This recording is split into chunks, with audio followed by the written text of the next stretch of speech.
రాహుల్ ఒక ధనిక కుటుంబానికి చెందినవాడు, అంజలి ఒక పేద కుటుంబానికి చెందిన అమ్మాయి. వీరిద్దరూ ఒకరినొకరు ప్రాణంగా ప్రేమించుకున్నారు. రాహుల్ మరియు అంజలి కాలేజీ గార్డెన్లో కూర్చుని మాట్లాడుకుంటున్నారు. సాయంత్రం ఎండ దోరగా పడుతోంది. అంజలి, మనం ఈరోజే పెళ్లి చేసుకోవాలి. నేనిక వేచి ఉండలేను.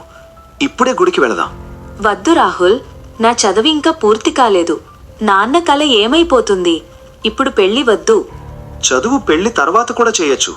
నేను నీకు అండగా ఉంటాను కదా. మా నాన్న నమ్మకం ముఖ్యం రాహుల్. ఆయనకి తెలియకుండా పెళ్లి చేసుకుంటే ఆయన తట్టుకోలేరు. ఆయనకి తర్వాత నిదానంగా చెప్దాం. ఇప్పుడు నువ్వు రాకపోతే నేను ఇక్కడే ప్రాణాలు తీసుకుంటాను. రాహుల్, అలాంటి మాటలు అనకు. నాకు భయమేస్తోంది. ఇలాంటి నిర్ణయాలు తొందరపడి తీసుకోకూడదు. నన్ను ప్రేమిస్తున్నావా లేదా? ప్రేమిస్తే నా మాట వినాలి. లేదంటే నన్ను ఇక్కడే వదిలేసి వెళ్ళిపో. ప్రేమిస్తున్నాను రాహుల్, కానీ నా పరిస్థితి అర్థం చేసుకో. మా నాన్న కష్టార్జితమంతా నా చదువు కోసమే. నీ చదువుకి ఏ లోటు రాకుండా నేను చూసుకుంటాను. ఇది నా మాట. మనిద్దరి కల ఒక్కటే కావాలి. రాహుల్, ఇలా బలవంతం చెయ్యకు. నాన్నకు తెలిస్తే ఏమవుతుందో అని భయంగా ఉంది. భయం వద్దు, నేను చూసుకుంటాను. పద, ఇప్పుడే వెళదాం. రాహుల్, సరే, నీ ఇష్టమే నా ఇష్టం. పద, ఇక ఆలస్యం వద్దు. మన కొత్త జీవితం ఇక్కడే మొదలవుతుంది. నాన్న, నన్ను క్షమించండి. ఇక ఏడు పాపు, సంతోషంగా ఉండు. నీ మీద నమ్మకంతో వస్తున్నాను రాహుల్. నన్ను మోసం చెయ్యవు కదా? నిన్ను ప్రాణం కంటే ఎక్కువగా చూసుకుంటాను. పద.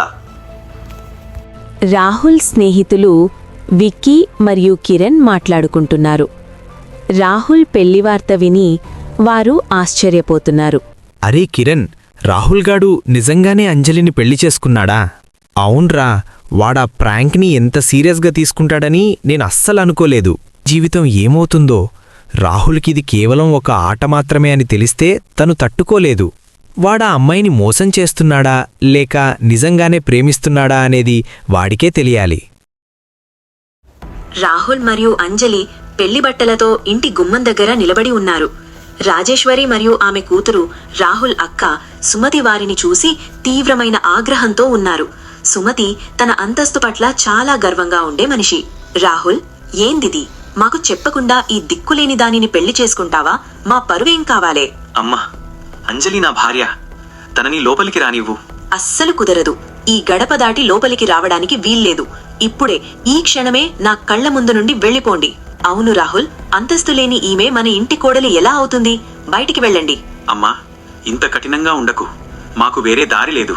దారి లేకపోతే రోడ్డు మీద పడండి, కానీ నా ఇంట్లో మాత్రం మీకు చోటు లేదు. వెళ్ళండి. ఏడుస్తూ, అత్తయ్య గారు, క్షమించండి.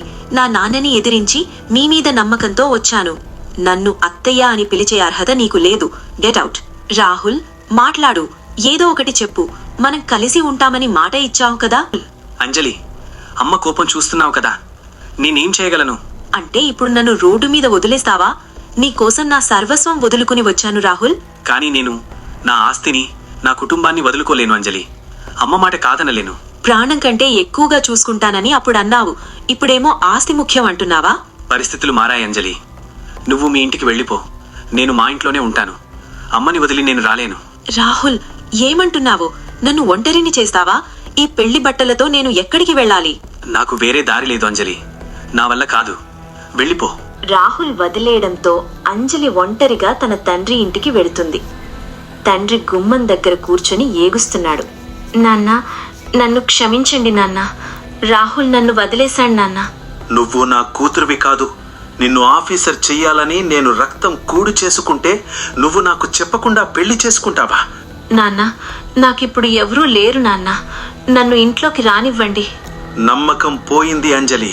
నా పరువు తీశావు. ఈ ఊరిలో నేను తలెత్తుకోలేను. వెళ్ళిపో. నీ మొహం నాకు చూపించకు.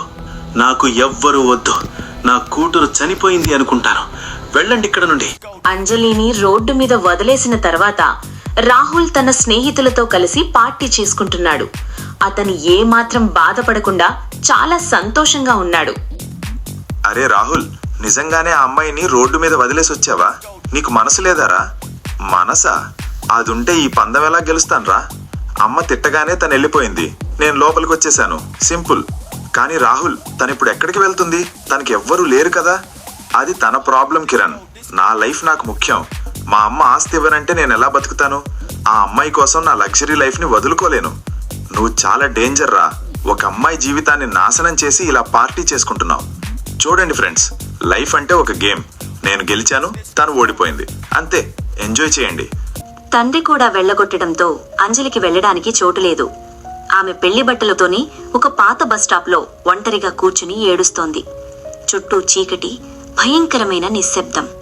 ఏడుస్తూ, దేవుడా, నా పరిస్థితి ఇంటిలా అయిపోయింది. అటు రాహుల్ నమ్మించి మోసం చేశాడు, ఇటు నాన్న కూడా వెళ్లగొట్టారు.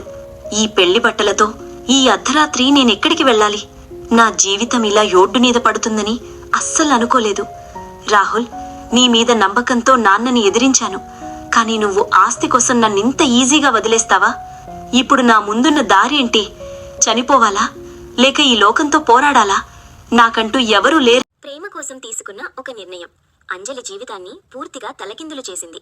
ఒకవైపు రాహుల్ చేసిన మోసం, మరోవైపు తన తండ్రి నుంచే వచ్చిన కఠినమైన తిరస్కరణ.